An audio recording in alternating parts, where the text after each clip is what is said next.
ও মুসলমান ভাইরা ভালো করে শুনেন, আমার নবী তো কারো সম্পদ লুট করেন নাই, আমার নবী তো কারো জমি জায়গা লুট করেন নাই, আমার নবী তো কারো জিনিসপত্র লুট করেন নাই, আমার নবী তো কারো পাকা ধানে মই দেন নাই। তাহলে কেন তারা বিশ্ব নবী সাল্লাল্লাহু আলাইহি সাল্লামকে পাগল বলা শুরু করলো? কেন তারা বিশ্ব নবী সাল্লাল্লাহু আলাইহি সাল্লামকে নিয়ে গালিগালাজ শুরু করলো?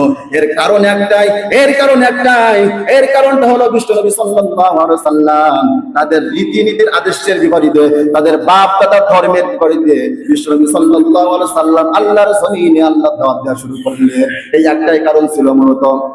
এর কারণ একটাই ছিল, আমার নবী বিশ্ব নবী সাল্লাল্লাহু আলাইহি সাল্লাম যখন ওনার উপর ওহী নাযিল করা হলো, উনি তো কোরআনের দাওয়াত দেওয়া শুরু করে দিলেন, আল্লাহর কথা বলা শুরু করলেন, আল্লাহর জমিনে আল্লাহর দাওয়াত দেওয়া শুরু করলেন, কালিমার দাওয়াত দেওয়া শুরু করলেন। এই অপরাধে বিশ্ব নবী সাল্লাল্লাহু আলাইহি সাল্লাম এবার তাদের কাছে দুশমনে পরিণত হয়ে গেল। অথচ মক্কার ওই সকল কাফেররা, ওই সকল মুশরিকরা আমার নবী বিশ্ব নবী সাল্লাল্লাহু আলাইহি সাল্লামকে অত্যন্ত ভালোবাসতো, মহব্বত করতো, পছন্দ করতো, আমানতদার ভাবতো। কিন্তু যখনই বিশ্ব নবী কোরআনের দাওয়াত দেওয়া শুরু করলেন, তাদের দৃষ্টিভঙ্গি পরিবর্তন হয়ে গেল।